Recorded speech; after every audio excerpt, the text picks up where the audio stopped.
In a medieval city, survival was an alchemy of water, waste, and fire. Wells grew silent under dry skies. Rivers whispered tales of decay, and disease lurked in rain barrels. Waste didn't wait for courtesy. It fell from windows into streets. Merging with mud and memory, fire roamed freely here. The foreboding glow reflected in the eyes of citizens who knew their wooden homes were tinder. Amidst this chaos, people lived and labored, guided by the clang of bucket brigades and governed by rules that stood as little chance as the walls they sought to protect. Here in these narrow alleys, life was harsh, raw, and endlessly resilient. Embark with me on a journey back in time to a world where the quest for clean water was as constant as the rising sun. In medieval cities, life's most rudimentary need was met with trials that are hard to imagine today. Picture a society where wells, once the lifeblood of communities, quenched not only thirst, but also spawned dread. Initially, these wells were communal havens, their cool water flowing into the buckets of neighbors, exchanging daily pleasantries. But all too often, these wells succumbed to the filth of medieval life, becoming cauldrons of contamination as nearby latrines seeped into their depths. The misery of discovering pure water turned foul was a grim reality that underscored the precariousness of survival. Yet access to these watery treasures was not a democratic affair. The wealthy hoarded choice spots, guarding them while the less fortunate gathered around communal wells that could dry up with the season or freeze in harsh winters. These gathering places meant for refreshment often bore witness to conflicts, becoming battlegrounds of resource scarcity that echoed through history. In this struggle, wells stood not only as reflections of community, but as testaments to the societal divisions of the time. Turning from wells to rivers, one might feel these flowing waters promised reliability, but their glistening surfaces belied a darker truth. Life thrummed along riverbanks, where the laughter of children was mixed with the unsavory task of waste disposal. A river might shimmer in the sun, but underneath it harbor the vestiges of medieval life, carrying refuse but leaving behind a tale of pollution. Floods only exacerbated this, sweeping trash far and wide and turning even remote waters into potential sources of disease. Rivers, like fickle friends, offered both hydration and hazard, a duality that resonated deeply with the people who depended on them. Facing such uncertainty, folks looked skyward, capturing rain in barrels and cisterns, symbols of hope when earthbound waters failed them. Harnessing rainfall might seem simple, but it required diligence to prevent contamination. The rain promised purity, yet rooftops and soot could taint it. Hence, rainwater, though a welcome guest in dry seasons, could stand as a silent testament to scarcity and drought. Rainwater barrels mirrored the existential dance between nature's bounty and its capriciousness, forever teetering between relief and risk.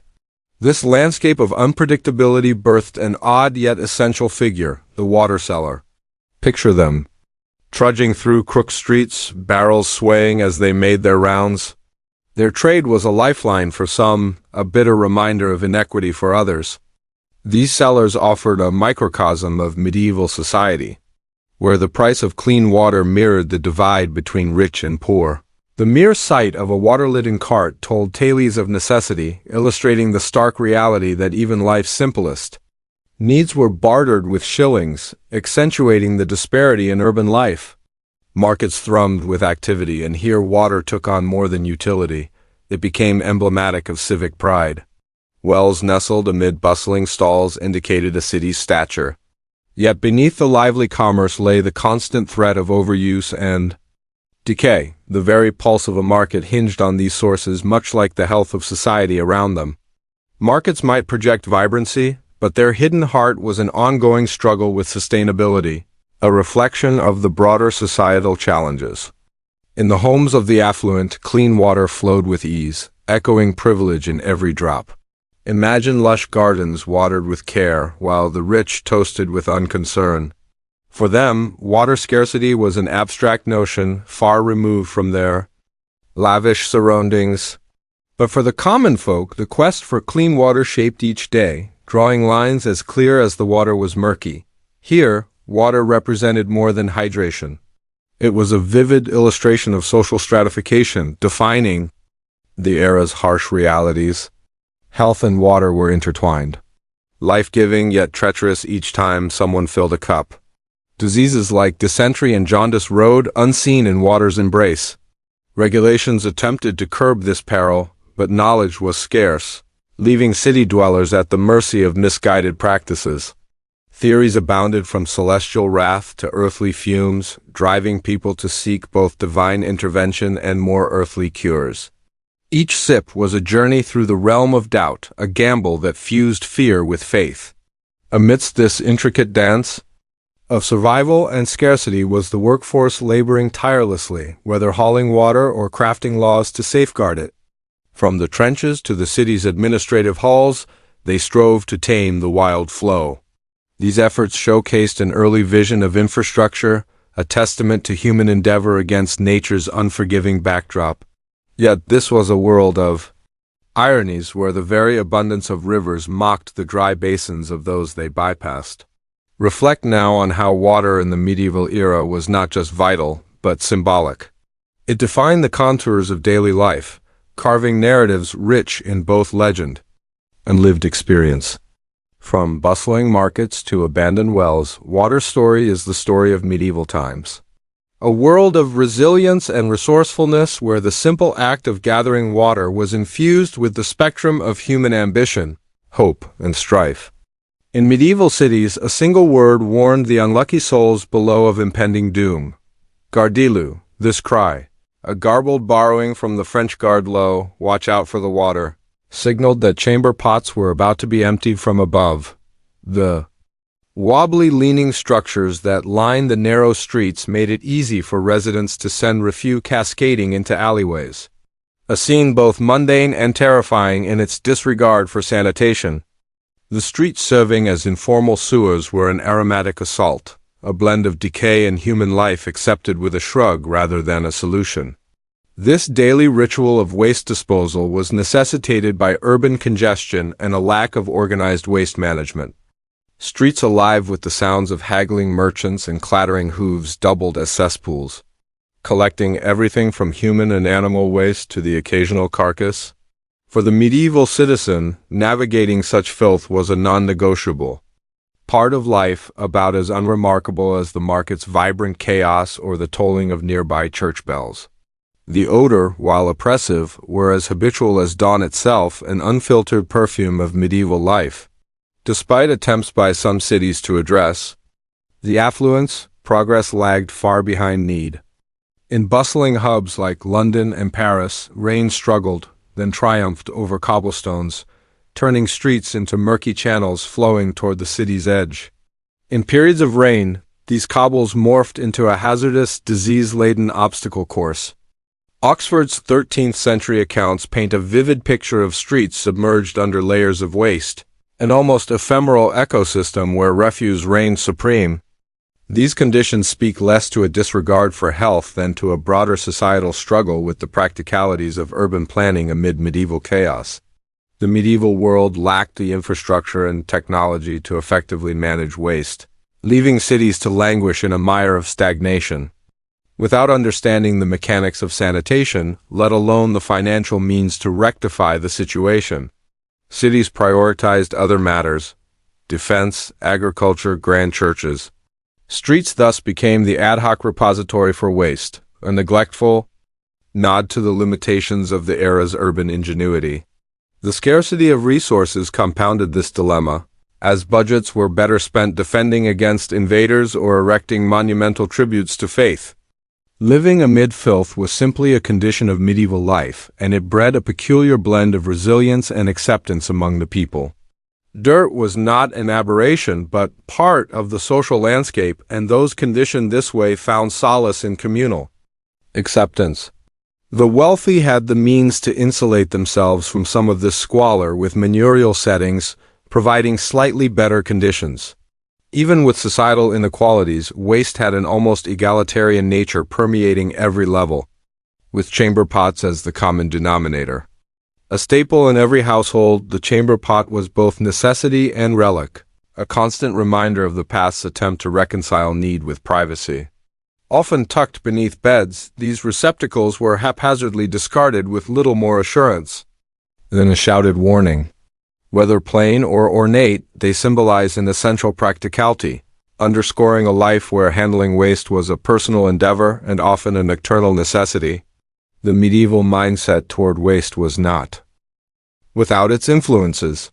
Religion and superstition played profound roles. The Church, ever the moral authority, decried excessive cleanliness as vanity, steering populations towards an introspective acceptance of grime as part of God's plan. Filth and disease were thus woven into divine narrative rather than seen as direct consequences of neglect. To the medieval mind, maintaining spiritual cleanliness often trumped the pragmatic concerns of physical sanitation.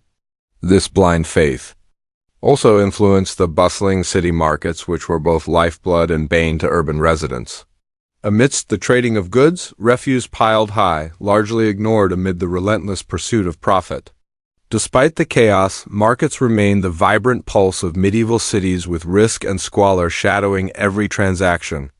As nightfall draped the market stalls in shadow, cleaners took over the task of wresting semblance from disorder, trudging through churned mud and decay under the cloak of darkness. These ever-present layers of waste underscored the stark social divides within medieval society. Nobles enjoyed privileges of better waste management, their refuse discreetly removed by servants or diverted through innovative means. In stark contrast, common folk jostled through waste-laden streets, navigating the chaos with weary acceptance. Yet disease, an indifferent foe, had no regard for social standing, challenging whatever primitive systems were in place across all echelons. Even as the cries of Gardalou echoed through the streets, some authorities attempted to impose rudimentary regulations. King Philip II's efforts in Paris to introduce cobbled streets with drains were more symbolic than effective as enforcement. Often proved impossible. Civic compliance was shaky at best, reliant on an honor system that frequently faltered. Despite their best intentions, these regulations were outpaced by the relentless, chaotic advance of urban life. An unenforced statute in the theater of the absurd. In this mess lies the legacy of medieval waste management, an era whose lessons resonate through the ages. These practices, flawed as they were, laid the groundwork for future progress, highlighting a collective human instinct to adapt, endure, and eventually evolve. While medieval methods may seem primitive by today's standards, they mark the turbulent beginnings of sanitation, providing invaluable insights into the ingenuity and folly of our forebears. Music. In the bustling chaos of medieval towns and cities, the hunt for a clean place to answer nature's call was a nearly impossible quest. As populations swelled, city planners, driven more by desperation than design, constructed public latrines over rivers or vast ditches. This rudimentary engineering was intended to leverage the natural flow of water to whisk away waste. But what started with improvised ingenuity soon descended into neglect and chaos. Unlike the sophisticated Roman sanitation systems, these makeshift constructs faltered due to frequent neglect and scarce resources. Without regular cleaning or oversight, these public spaces rapidly decayed into cesspits of disease, teetering on the edge of structural ruin. Maintenance was barely a consideration amidst larger threats like famines or plagues.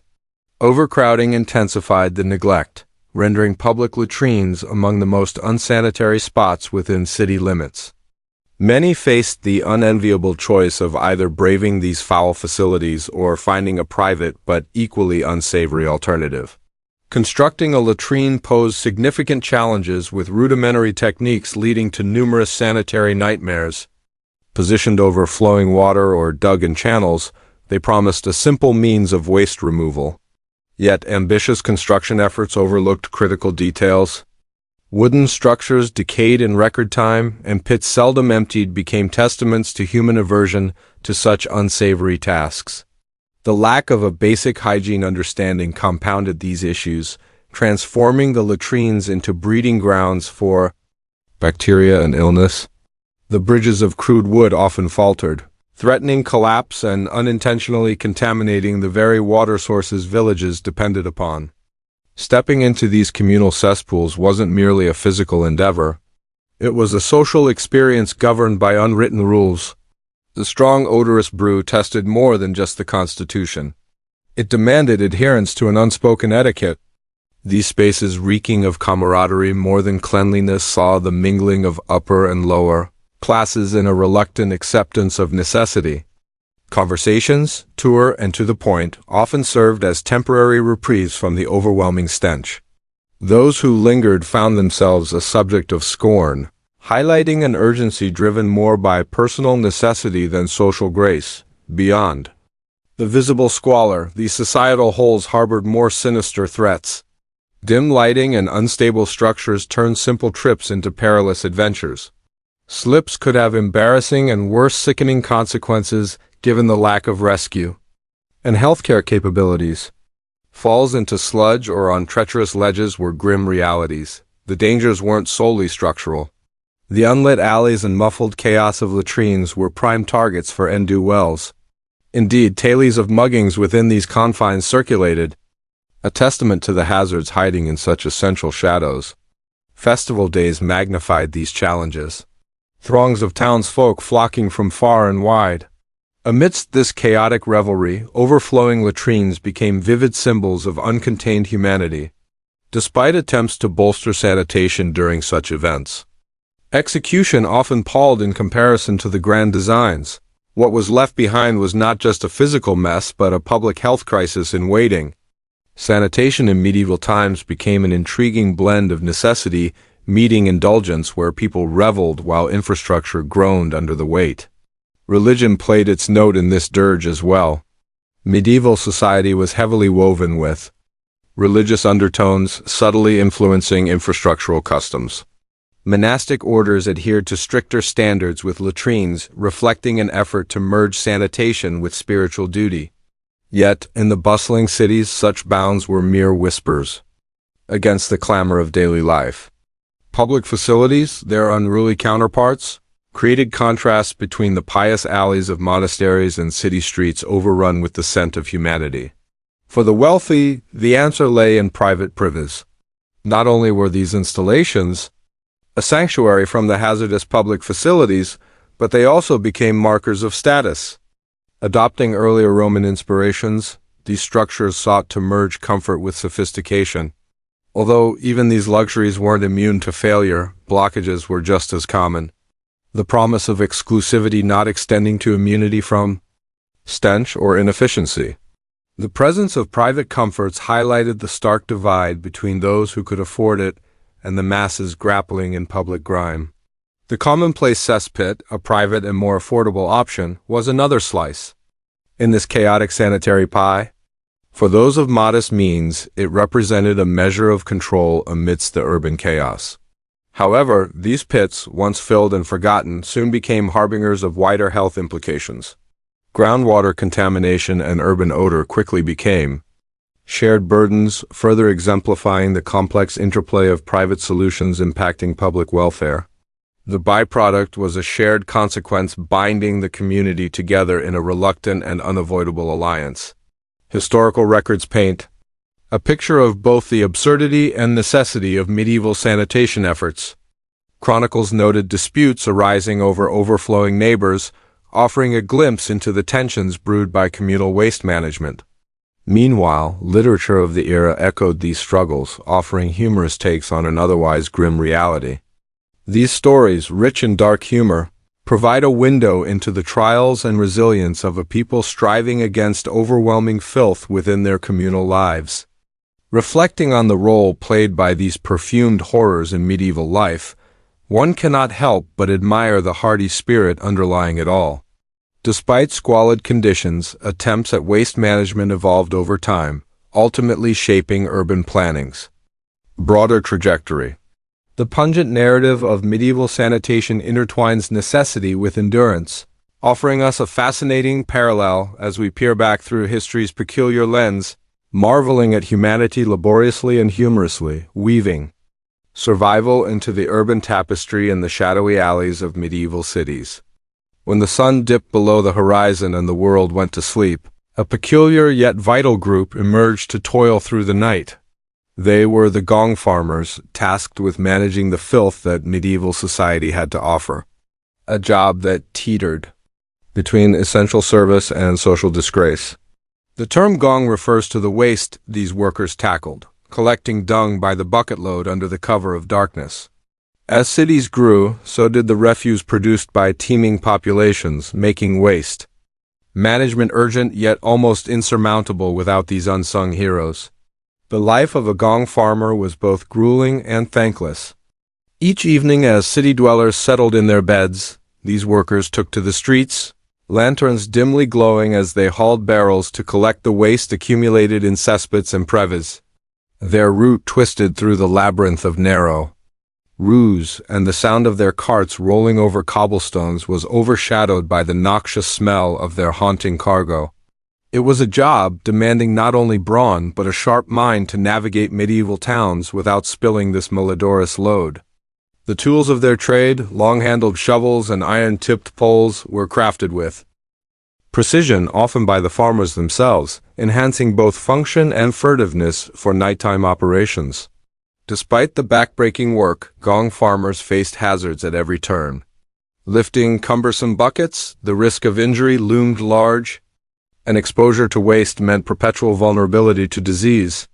Many resorted to masks soaked in vinegar, hoping to fend off not just the unbearable stench, but the unseen dangers it carried. Strangely enough, these workers, separated from society by their work, moved through their tasks with a sense of solitary pride, knowing that while their efforts were invisible, they were crucial to the life of the city above ground. Yet, like an indelible stain, a social stigma followed them. The unmistakable scent clinging to their clothes marked them as outsiders, a reminder that cleanliness signified godliness in medieval cosmology. They toiled at night and lived in peripheral urban landscapes where the very aspect that deemed them essential also left them isolated. Social niceties were often denied to them. They were shunned in public places, and their marriage prospects were slim. They were part of a tier occupied by executioners and gravediggers, necessary yet perpetually vilified roles. Their compensation varied by neighborhood, mirroring the chasm between rich and poor. In affluent areas, they might earn relatively more, but it was seldom fair pay for such an arduous task. In poorer districts, their earnings depended heavily on the sheer bulk of waste. Yet some economic salvation came from selling night soil, waste marketed as fertilizer, adding an ironic twist to their financial standing. Despite the rancor of the public accusing them of exploiting what should be a communal service, this secondary income provided a shred of independence for the farmers. Operating within strict legal frameworks, they navigated not just the physical demands of their work, but the city's regulations dictating the timing and location of waste disposal. Overstepping any boundaries risked stiff penalties, an additional edge to their precarious occupations. The dangers extended beyond fines, with health risks being their constant companions. The threat of respiratory illness due to toxic fumes and physical injuries was omnipresent, leading one to wonder why anyone would choose such a path. But choose it they did out of necessity or vocation, and they developed close-knit communities that often turned exclusion into resilience, sharing knowledge and crafting unique cultures within their closed circles. Amid such adversity, gong farmers exhibited remarkable resilience. They forged bonds over shared experiences, supporting each other in ways that mainstream society denied them. These families nurtured generational knowledge, their whispering of trade secrets strengthening their community even as it set them apart. The occasional instances where they collectively negotiated better terms or challenged oppressive regulations spoke to their agency and ingenuity. In medieval cities forgotten with the march toward progress, the legacy of gong farmers underpinned their development even in their invisibility. They curbed diseases, maintained vibrant marketplaces, and ensured that daily life could function, forming a quiet backbone for bustling urban life. Their absence from historical acclaim speaks volumes about societal values. Today, their work echoes in modern sanitation practices, where contemporary workers uphold a tradition of public health and cleanliness, often with little recognition. These whispers from the past teach us to regard essential labor not with scorn but with gratitude and respect. As we modernize and automate, perhaps the lesson left behind by the gong farmer's resilience is recognizing the quiet, steady contributions of those who labor behind the scenes to purify our world. In acknowledging their transformative work, we understand that each sector of society holds unseen custodians whose toils ensure our collective health and progress, and that remains a legacy worth cherishing. In the bustling heart of medieval cities, fire was both a comfort and a constant threat, lurking just out of sight. The streets were narrow, a maze of wooden homes and thatched roofs pressed together in an unbroken line, each a potential kindling for the next great inferno. The architecture of necessity and haste, driven by the hands of artisans and the demands of an expanding populace, created an environment where open flames flickered in every home, casting both warmth and unease.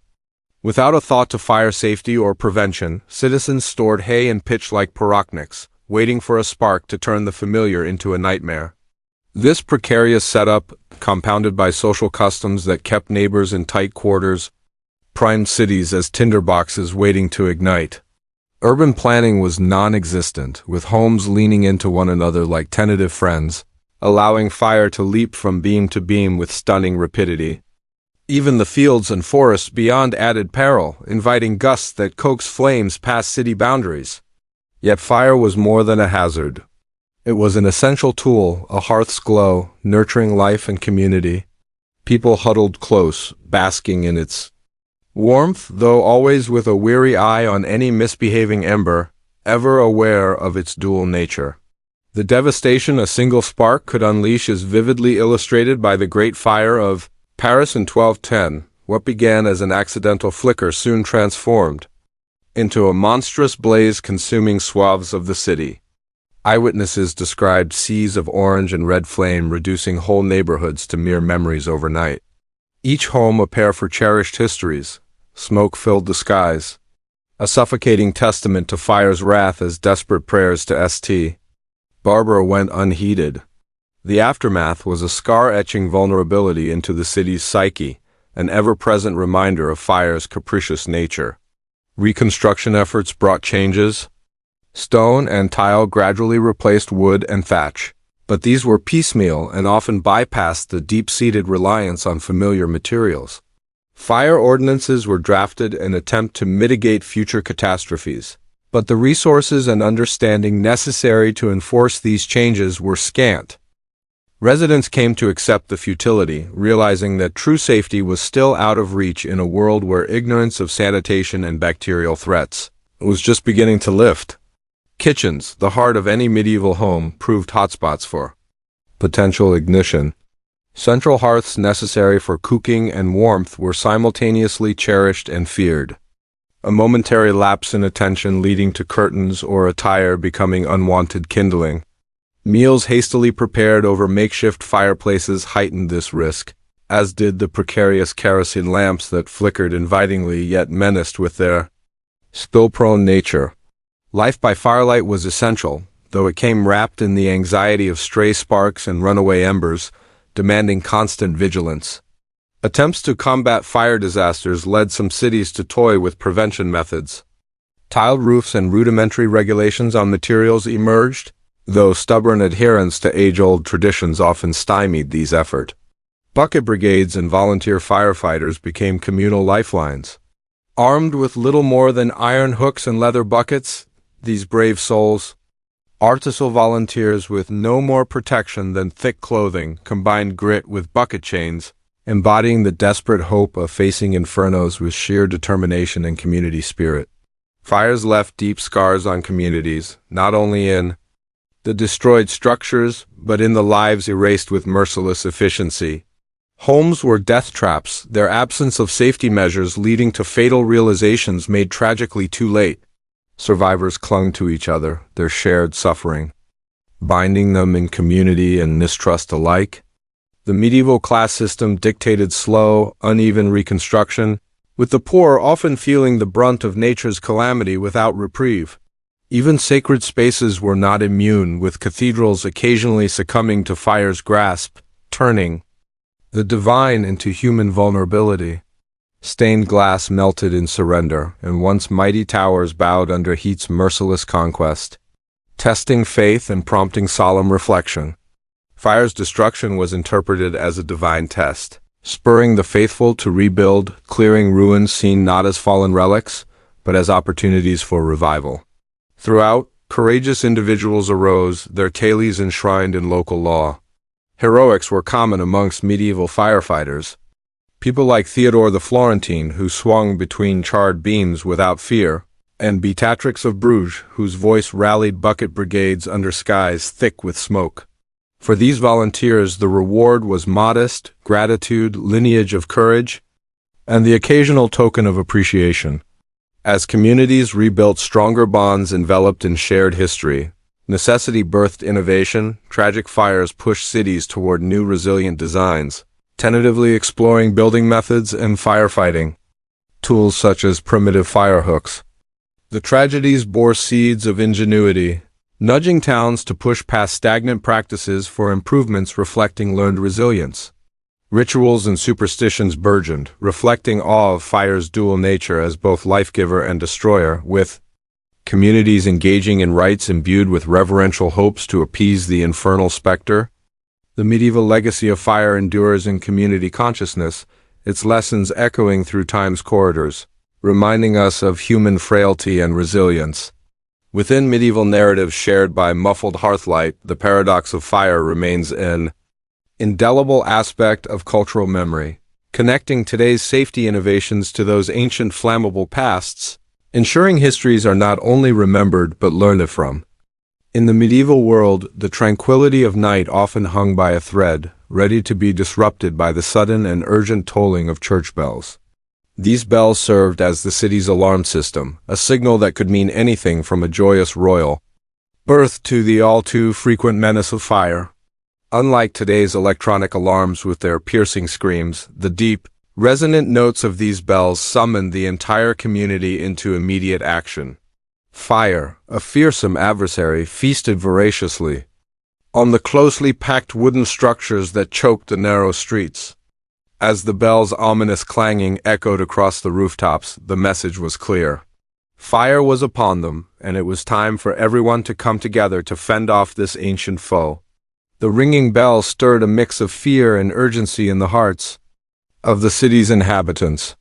Each chime was both a warning and a command, a cult of arms that prompted an entire city to mobilize. People poured out of their homes and into the dark streets, casting flickering shadows in the torchlight.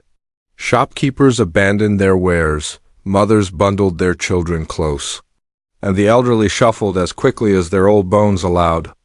The threat of fire galvanized them not just out of a sense of duty, but out of a deep-seated need for self-preservation and solidarity. The tolling bells were an urgent plea to protect not just the city's buildings, but the community's very soul. With the alarm raised, the streets erupted into a kind of organized chaos as bucket brigades formed seemingly out of nowhere. Men, women, and even children linked arms in makeshift lines, a desperate attempt to battle the flames. Each person was crucial, responsible for passing buckets of water from the nearest source to the fire's edge. In an age without modern firefighting tools, this rudimentary method was surprisingly effective. The brigade was a living chain of survival. Every blistered hand and wooden bucket handle, a testament to human ingenuity. Forming a bucket brigade was an exercise in speed and coordination, a hasty dance of cooperation across social barriers. As the firemen foraged for water, rank and wealth lost significance in the face of the blazing threat. Neighbors stood side by side, trusting one another to fulfill their part in this collective endeavor. Water splashed over the sides of buckets in adrenaline-fueled haste, while laughter mingled with curses in the air, masked by the thick smoke and blistering heat. Children darted through the chaos like sparrows, carrying messages or fetching additional supplies. These youngsters quickly learned lessons of courage and community that no guild or classroom could teach. In this medieval struggle against fire, women and children were indispensable. While men occupied the front lines, women dashed around managing water supplies, filling buckets, and directing efforts to curb the flames' spread. all while ensuring their own family safety. Medieval life often confined women to certain roles. But when fire burst onto the scene, those lines blurred, and capable hands belonged to anyone brave enough to face the heat. Children, light and quick, played their part with unflinching determination, running errands, filling smaller buckets, and carrying messages. The intimate acquaintance with danger matured them in ways nothing else could. Medieval cities, though, often short on water, had wells, rivers, and fountains strategically distributed throughout, their location crucial during a fire. As bells tolled, communities rushed to these water sources, forming the critical first link in the firefighting chain. Wells, though inconveniently placed, offered reliable water, while rivers, although challenging, promised an endless supply. Quick assessment dictated the choice of water source, demonstrating strategic foresight as citizens rehearsed these defenses long before disaster struck. Back then, leadership emerged in the fire's heat, often organically from within the community. Those with a knack for organization would step forward, guiding the brigade's ebb and flow with a deft touch, ensuring harmony amidst the clamor. Decisions flew fast. Where to draw water, whom to position where. Rudimentary triage directed human resources, balancing life-saving efforts against structural losses. Despite the risk of failure, perseverance and leadership was paramount. Guilds, the structured heart of medieval towns, also played their surprising part. These skilled tradespeople, deeply invested in the urban landscape, took charge during firefighting efforts. Craftsmanship mirrored in calculated response. They trained members in emergency roles, demonstrating organization transcending its business roots and sewing a cultural fabric of preparedness into the city's very being. Medieval firefighting, resourceful but limited, challenged courageous souls lacking formal training. They faced overwhelming odds against fires that skipped streets effortlessly. Wooden structures nestled dangerously together lent the flames a frightening advantage. Risks abounded. Collapsing buildings, suffocating smoke, treacherous paths made slippery by water, highlighting a commitment bordering on the reckless, where any misstep could lead to personal tragedy. Yet amid chaos, heroes emerged. Stories told by a glowing hearth narrate the feats of brave citizens like Edric, a 13th-century Chester blacksmith, who, as his forge caught fire, courageously directed others away from danger using his structural know-how to save lives. Such tales passed down generations resonate with triumphs over adversity, weaving themselves into the timeless tapestry of human resilience.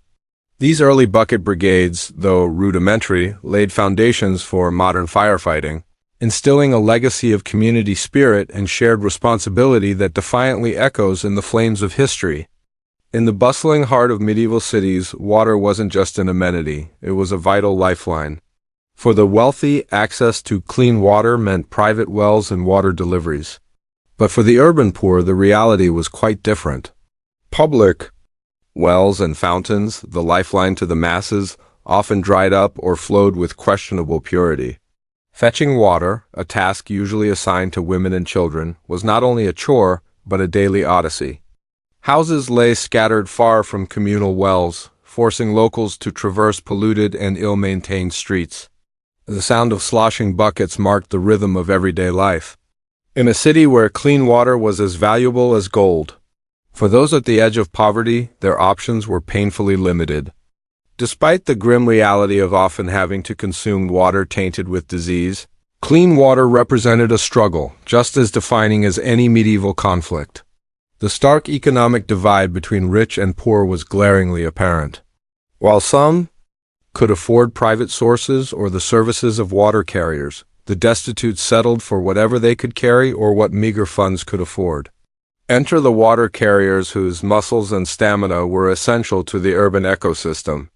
Known sometimes as a quarry, these individuals were ubiquitous in the city's winding alleys, hauling heavy barrels over their shoulders to deliver this precious resource to those who could pay. The profession, while indispensable, came with its stigmas. The water carriers were seen both as essential saviors and as a kind of necessary nuisance. Their hard-toiling figures marked by the physical strain of their labor, Known for their strength and endurance, they would relentlessly trek from city wells, rivers, and streams, navigating narrow streets brimming with daily chaos. Meanwhile, water carriers competed fiercely with each other, vying for the custom of wealthier citizens who needed reliable delivery. Despite this, the carriers were often underappreciated, their worth invisible to all but themselves. They bridged a critical gap, embodying the resilience and tenacity of a society scrapping for survival. Amidst all this confusion, the cries of water sellers added a distinct note to the city's lively soundscape, a backdrop to medieval urban living. Their voices cut through the din of clanging blacksmith hammers, merchant banter, and the solemn tolling of church bells. Announcements offered by water sellers weren't just simple advertisements. They were woven into everyday life, a reassuring presence in a world of uncertain resources. Competitions for customer loyalty meant water carriers adopted unique cries that signaled trustworthiness and quality.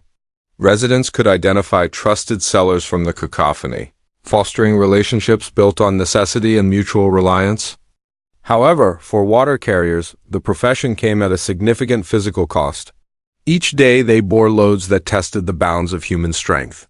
Burdensome barrels and airtight buckets ensured that treacherous cobblestone streets required precise balance where even a slight misstep could lead to spilled cargo.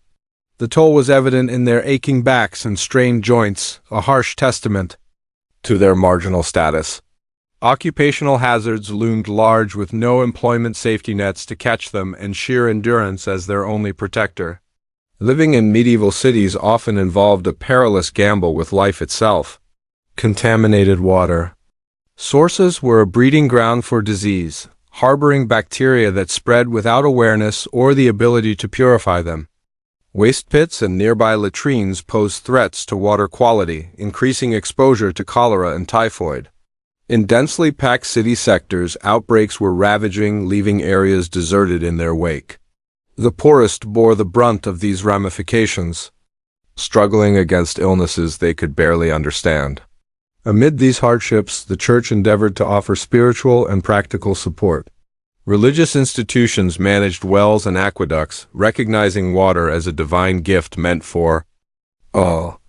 Holy wells provided by monastic orders were revered for both physical and spiritual nourishment. Churches exercised their influence by using spiritual responsibility to ensure communities maintained access to basic necessities intersecting the practical with the pious. Water became a site of shared faith and survival in its most tangible form. Access to clean water reflected social status in glaring terms. Wealthy patrons could afford private carriers, reinforcing their status, while the less fortunate relied on public sources or paid dearly for delivery. This disparity colored every social interaction, delineating divisions as invisible, yet defining as any physical barrier.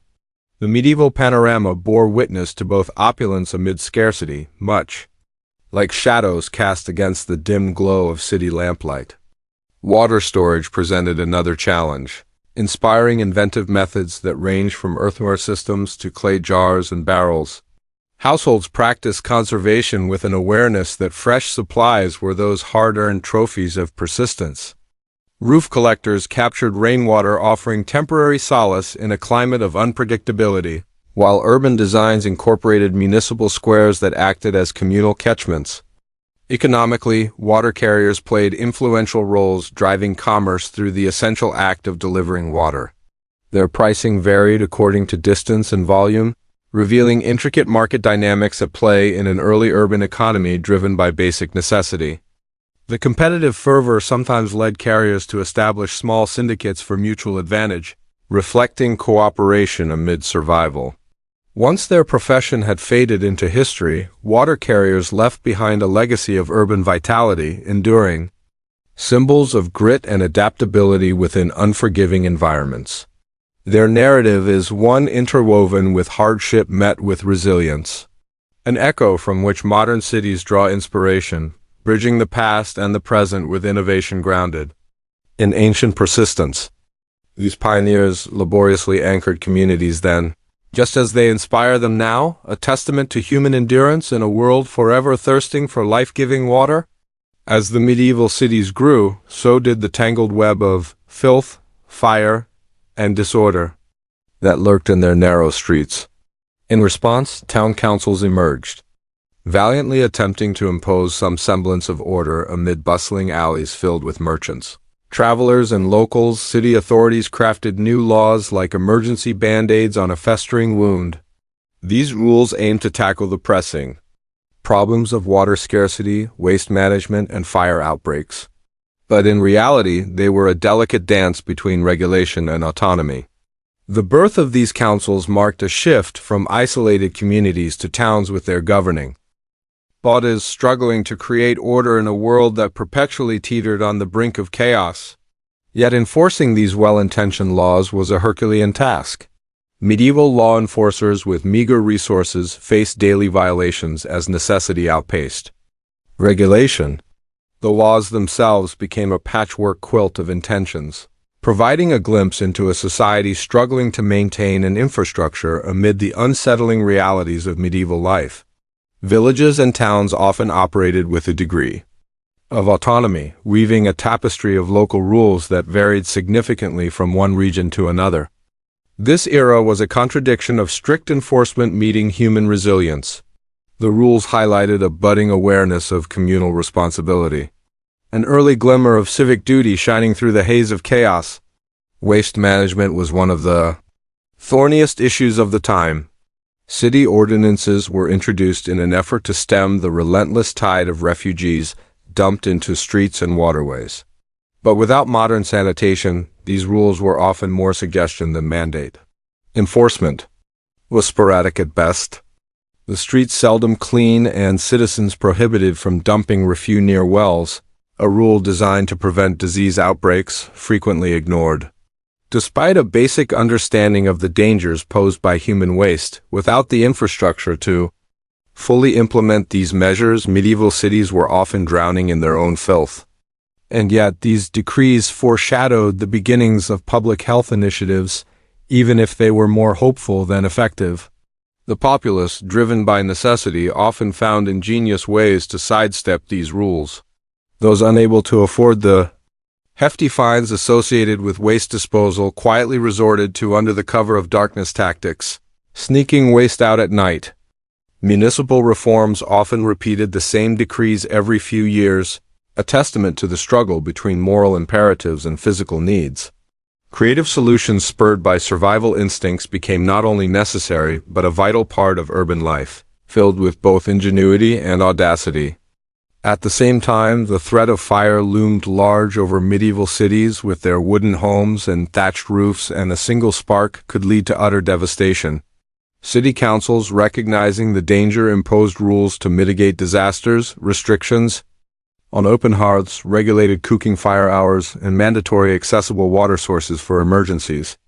Despite these efforts, enforcing fire regulations was nearly impossible.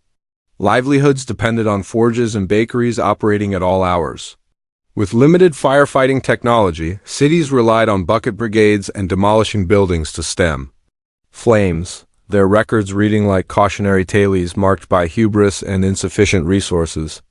Amid the chaos, market regulations crafted to ensure quality and fairness often served as a bitter irony.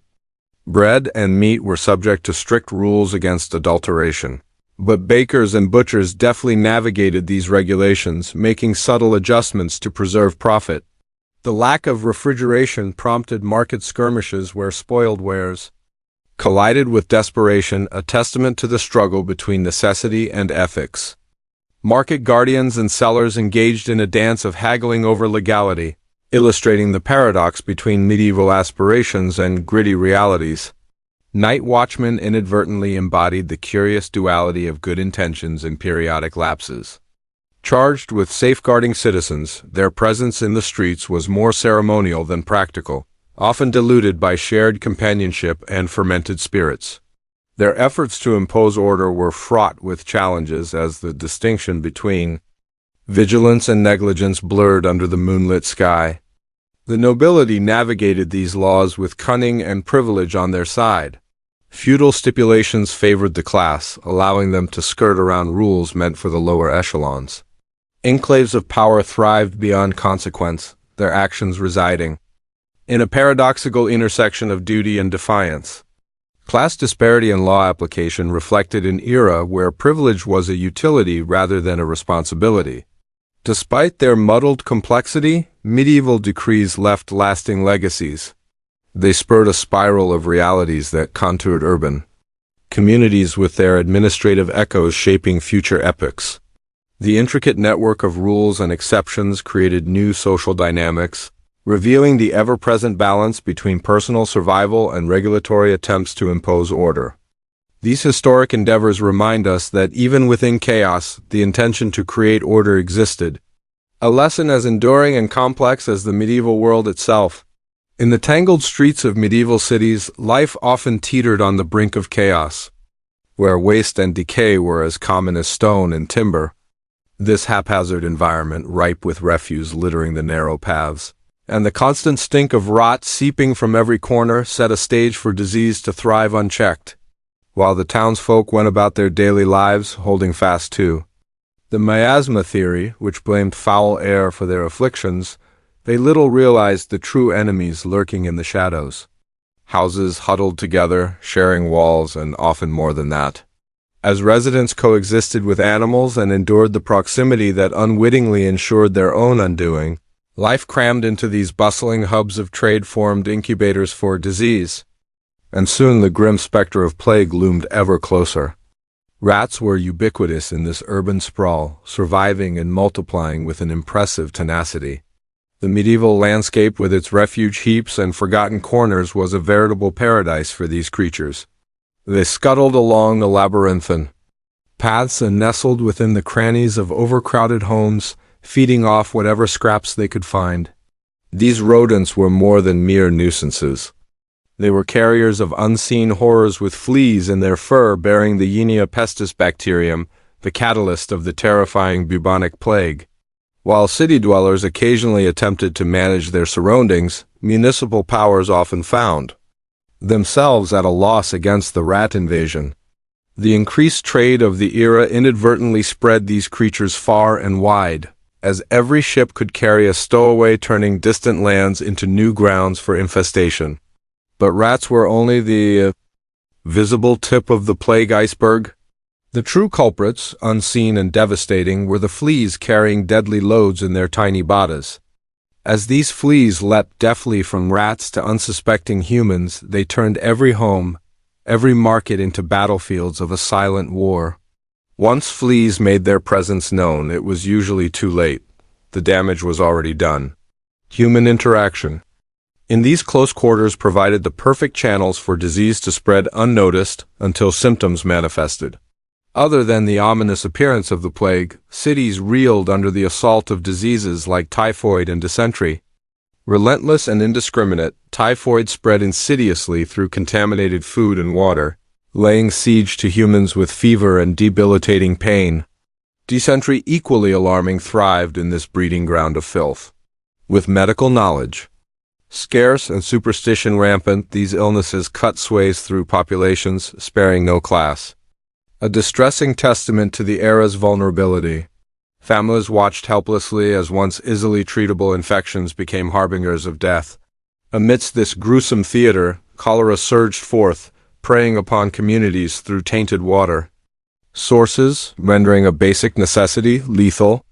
With limited access to clean water, its ironic twist was particularly bitter. Unfiltered rivers and shallow wells became conduits of cholera's stealthy march. Unseen, it transformed into an agent of fear, driving neighborhoods to despair with its unpredictable bursts of devastation. In these cities, rugged yet steeped in connections that fostered trade, the disease reminded people of their interconnected existence, though often too late. The plague, however, was brutal, sparing neither peasants nor nobles. Society's carefully drawn lines meant little to this impartial harbinger of death. The outbreak of the Black Death in the 14th century was its most ferocious onslaught, collapsing social orders and altering destinies at frightening speed. Entire lineages vanished in mere days, challenging the surviving population to adapt or perish. Amidst the battle for survival, medieval minds sought explanations in the familiar, turning not to science, but superstition. Divine wrath, planetary misalignment, or darker forces were blamed, and any semblance of reason was shrouded by fear and ignorance. Doctors, limited in their understanding, concocted remedies that more often harmed than healed. Treatments typically were a patchwork of desperation as conjecture took the place of cure. In this age of pervasive fear, scapegoating became insidiously rife. Communities swayed by fear looked for tangible targets, often pinning their misfortunes on others. Widespread antagonism towards Jews as alleged conspirators worsened their plight. Simultaneously, an increase in religious fervor gave rise to processions and mass appeals for divine intervention, a glaring paradox of human resilience tinged with vulnerability. Yet despite overwhelming odds, efforts were made to battle the invisible threats. City leaders stumbled through attempts at sanitation laws while quarantine measures appeared inept, but notable as ships were isolated to curb contagion. Consequently, people evoked remedies with aromatic herbs, actions that hinted at mankind's slow move towards better understanding, one halting step at a time. Even for those surviving this era's tumult, the enduring legacy of medieval plagues was profound. Plagues pierced human spirit and society, breaking down the familiar to fuel the beginnings of change.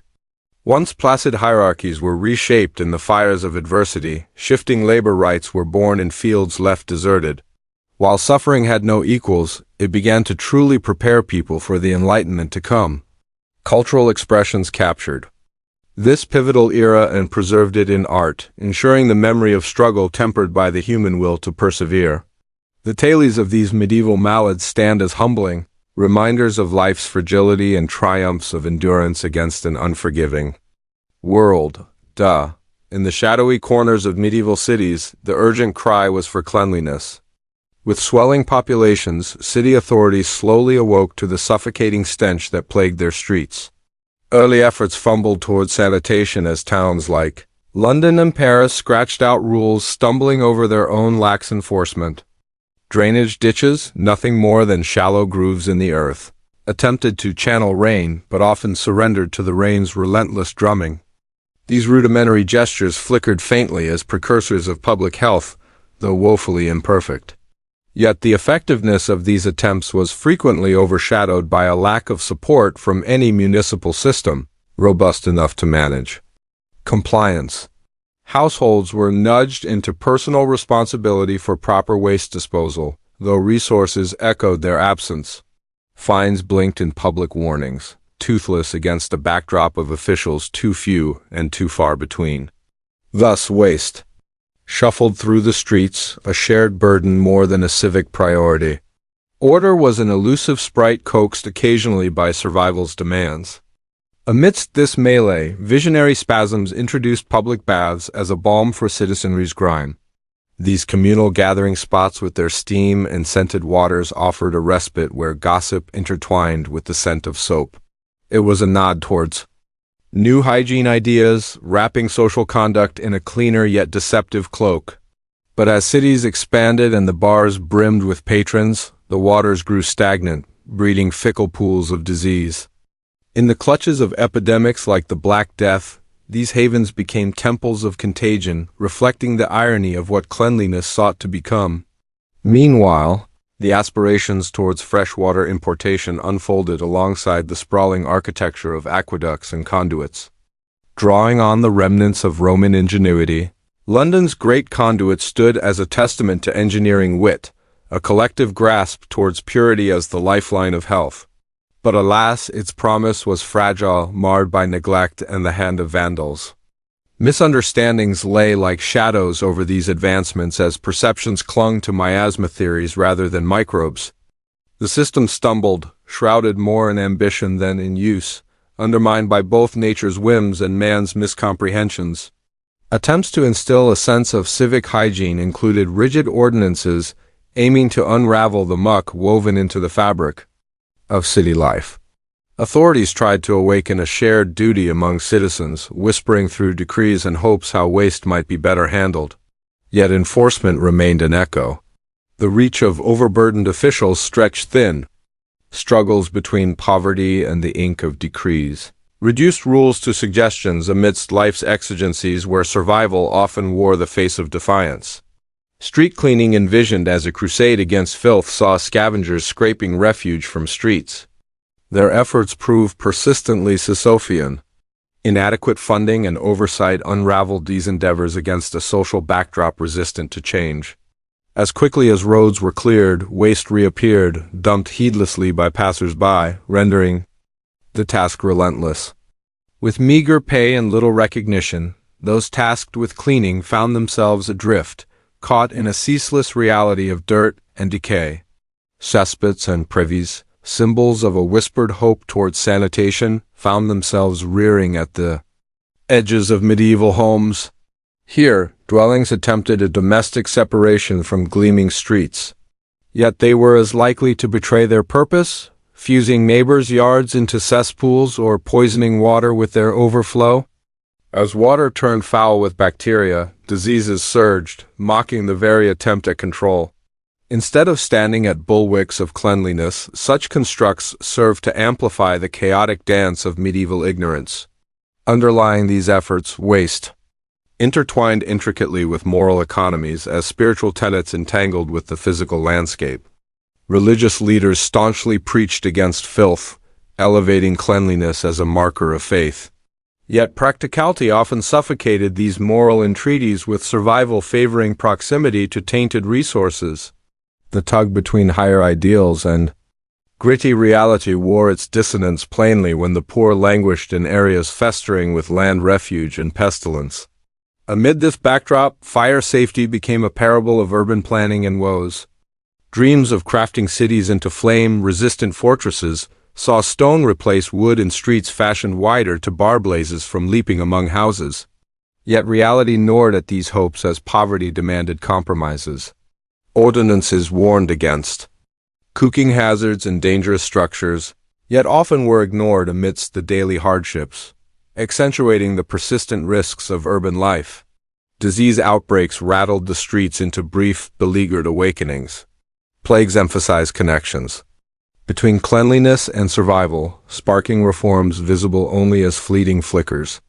However, perceptiveness waned as fears diminished and cities settled back into familiar patterns of neglect. Without institutional gain, temporary benefits evaporated alongside epidemic-induced vigilance, returning to stagnation marked by poverty and exhausted spirit. In seeing these struggles unfold, we glimpse how medieval cities offer mirrored lessons where the blend of resilience and error shapes our understanding of public health's trajectory. As we grapple with challenges testifying both to humanity's perseverance and its blindness, we salvage past wisdom for future clarity. Though medieval society stumbled, it stood as a peculiar testament to fortitude. In facing these trials, the present day carries forth the unresolved ambition of its predecessors into cleaner, more sustainable urban futures. If this dive into the peculiarities of medieval urban management has piqued your curiosity, remember to subscribe for more curious tales and engaging adventures into bygone eras.